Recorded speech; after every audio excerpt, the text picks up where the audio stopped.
On Friday, Yevgeny Prigozhin reported that Russian forces had attacked a Wagner Group mercenary camp. Earlier in the day, Prigozhin was declared a foreign intelligence agent by the Russian Federation. His dispute with the Russian Defense Ministry authorities has been going on for months, and yesterday it was about to enter a whole different level.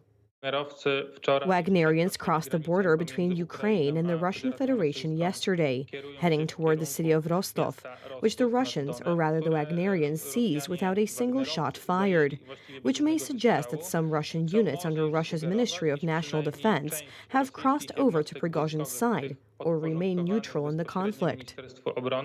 Around noon, an explosion occurred in Rostov near the headquarters of the Southern Military District. The next objective of the Wagner Group on its way to Moscow was the Russian city of Voronezh. In the city, the Russian military was to shell the fuel depots to prevent them from falling into the hands of Wagner Group troops. Entire units of the Russian armed forces, including special forces, are moving to his side. Most of the commanders, both of the Federal Security Service, the Special Forces, and Armed Forces, are opportunists who will want to wait to see who is likely to win and then join that winning camp. And most likely these first reactions will be such. In an address to the Russian people, the leader of the Kremlin regime compared the putsch to the February Revolution of 1917, which was followed by the fall of the Tsar in the Russian Empire. We will not allow the civil war to happen again. We will protect our people and our statehood from all threats, including treason from within. What we are dealing with now is treason.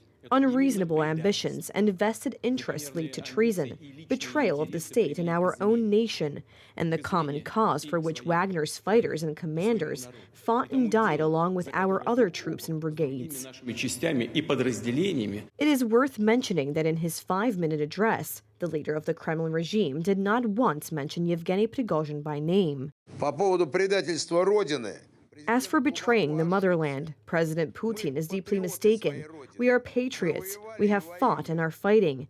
No one will surrender at the behest of the president, the Federal Security Service, or anyone else, because we don't want our country to continue to live in corruption, fraud, and bureaucracy. Prigozhin's goal is said to be the overthrow of the current government and change in the Kremlin.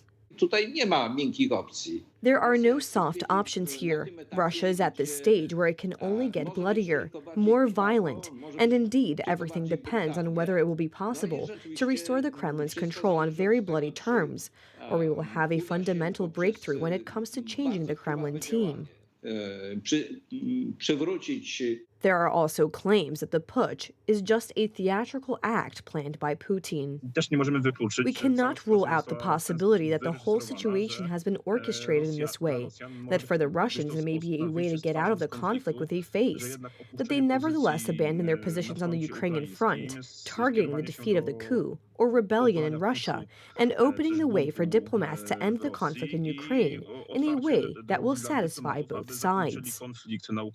Authorities in Kiev are keeping a close eye on the situation in Russia. Russia has long masked the weakness and stupidity of its government with propaganda, and now there is such chaos that it cannot be hidden behind any lies. And it's all the fault of one person, who constantly scares people with the year 1917, even though he is incapable of anything else. Russia's weakness is obvious, and the longer Russia keeps its troops and mercenaries on our soil, the more chaos, pain, and problems it will have for itself later. Polish President Andrzej Duda also addressed the Russian putsch. With regard to the situation in Russia, we held consultations this morning with the Prime Minister and the Minister of Defense and with the allies. The course of events across our eastern border is being monitored on an ongoing basis. According to unofficial information, a National Security Council is to be convened in Warsaw in the next few days.